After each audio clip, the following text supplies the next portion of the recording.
Hello everybody, welcome back. In this video I want to talk about something that is not specific to Esperanto, but is really important to know no matter what language you're learning. And this is that when you translate something, you have to translate the meaning and not look at the words. The words are not important.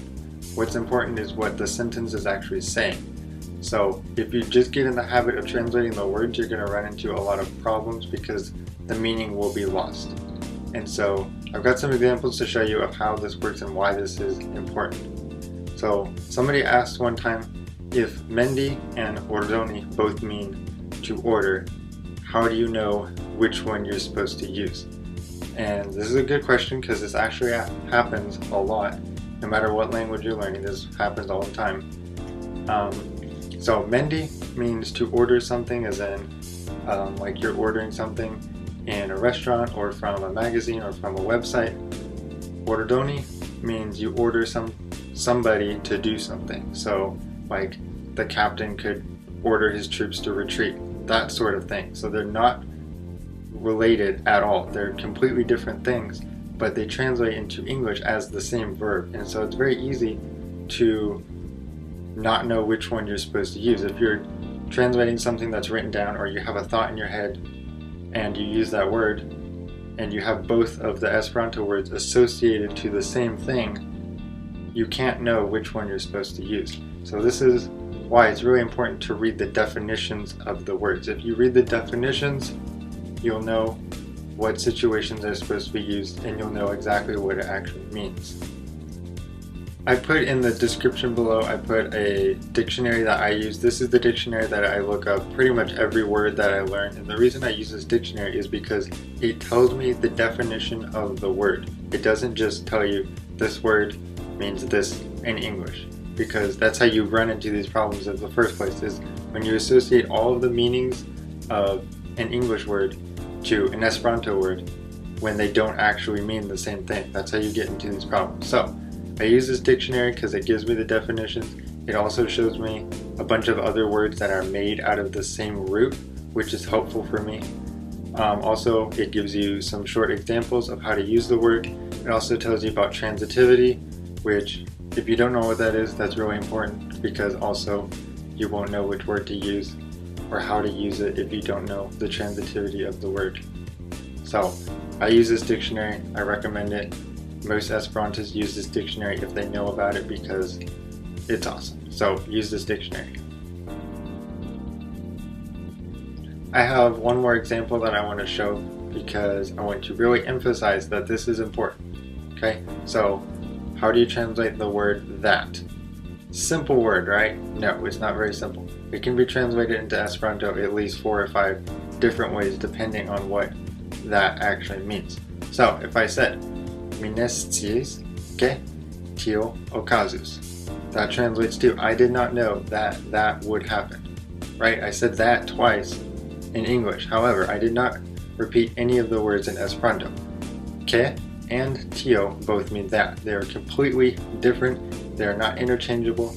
You cannot just say, well, I like the sound of ke better, so I'm just going to say that twice. You can't say that twice. It doesn't mean the same thing, right? So you can't switch them at all. Another example is saying, Kie estas la libro kiun mi aĉetis? So where is the book that I bought? So kiun there means that, right? Another translation of that can be tiu, as in tiu estas la mia, so that is mine. So you can see it's important to know the definitions of the word. If you know the definitions of the word, it will help you to know when you're supposed to use it, how you're supposed to use it. If you just associate it to an English word, it's going to be really difficult to know how you're supposed to actually use it.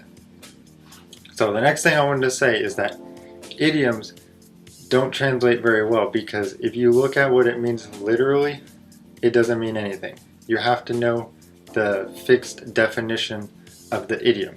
For example, the bee's knees. If you have no idea what that means, there's no way that you're going to figure it out, right? It has a fixed meaning. The bee's knees, by the way, if you don't know what it means it's cool. It's like the coolest thing since forever, right? So that's what it means, but you just have to know what it means. If I translated that into Esperanto and said la genuoj de la abelo. That doesn't make any sense at all. Saying the bee's knees in other languages doesn't make sense because it has a fixed definition. So, when you translate idioms, you have to translate what it means, not what the words are actually saying. So, speaking of the word fix, that's actually another one that people commonly mix up. People often say fixi instead of ripari. Ripari means to fix something as like to repair something. So it was broken and now it's not that broken anymore. It's okay now. Fixi means like to make something like sturdy so that it's not fluctuating, it's not changing, right? So when somebody says like I have a fixed income, that doesn't mean it was broken and you fixed it. It means it's not fluctuating. It's the same all the time, right? So just throwing that out there, that's another one, just in case you didn't know.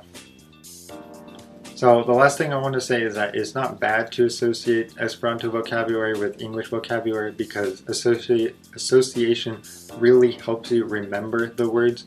Just make sure that you know the differences and that you don't just associate them together in exactly the same way and just say whenever I see this English word, I'm going to replace it with this Esperanto word and everything's going to be fine, because that's not how it works. So when you make flashcards, which pretty much everybody uses flashcards, make sure that you differentiate the words and that you don't assign so many, assign so many different Esperanto words to the same English word without differentiating them.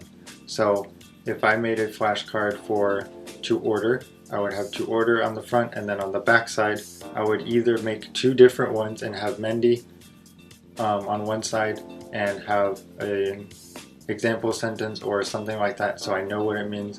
Then I'd have a separate one for ordoni, or if I put them together on the same card, I would make sure to include other synonyms or an example sentence so that I know that there's a difference, because if you don't make any difference between them, you're going to get into the habit of using them in the same ways, which is not what you're supposed to do. Alright, I'm done. That's the end of this video. Thank you for watching. Give me a like, subscribe to my channel. If this has been helpful, let me know, and I'll see you in the next one. Thank you.